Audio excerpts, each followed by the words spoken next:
chairperson of the Center for African Studies at Jawaharlal Nehru University. Thank you so much indeed for your time, Ajay. Just picking up on what Samson was telling us, describing former President Mohamed Bazoum as a pawn in the game that the military junta appears to be playing. Is this just another way, as we were talking about in the introduction to the program, that this idea that coups around the region are blaming former colonial powers and deposing presidents who they say have been colluding, as they allege, with colonial powers? Is this just a way of keeping the people of Niger on side to say, look, we, the military, are not the bad guys, the colonial powers are the bad guys? Absolutely. That's the real perspective on this, simply because Francophone Africa, especially the Franc zone, out of 9 members of Francophone origin in ECOWAS, 7 are Franc zone members, and they are effectively not decolonized. If you see the way the French maintain their colonial linkages, is just not neo-colonial. Only the political independence in name was given, but the economic independence, the independence to the sovereignty and independence to decide on the local issue is not with the local government.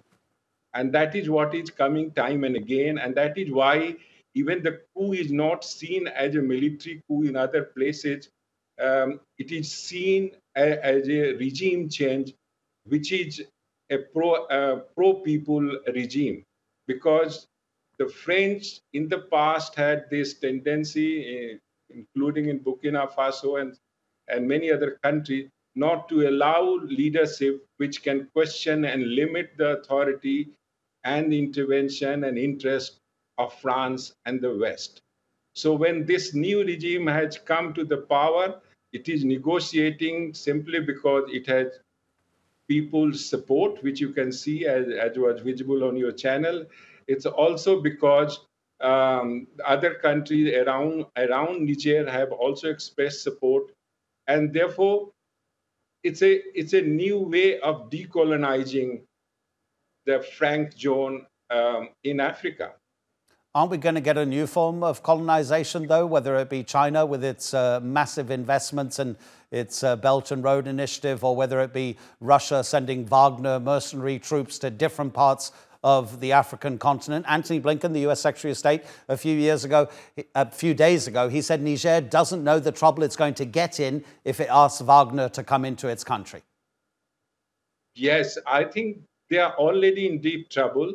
They are not in a position to come out of it. You have the French forces, you have American forces, you have Italian forces, you have a regime which is not being supported, which came to guarantee security to Niger people and had not been able to contain the extremist onslaught on people and on the state. And therefore, whoever else come, it will be more enabling for Niger regime to use that vis-a-vis the power that has entangled them and limits their action for the people.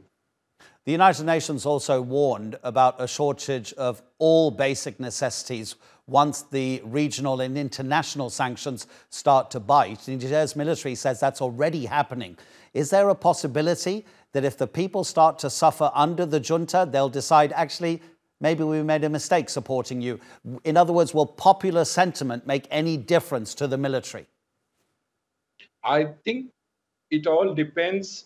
That's the way the sanctions work. That's the way the sanction had been working in other places to make people revolt against the regime that is in power. The military, of course, is something one cannot justify as a form of government.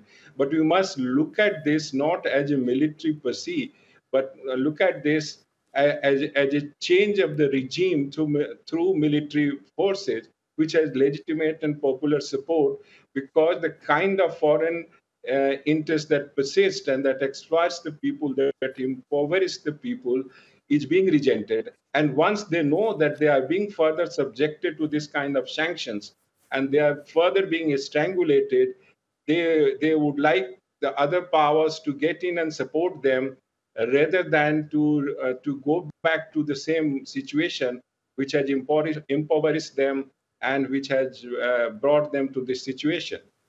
Ajay Dubey, really appreciate it. Thank you so much indeed.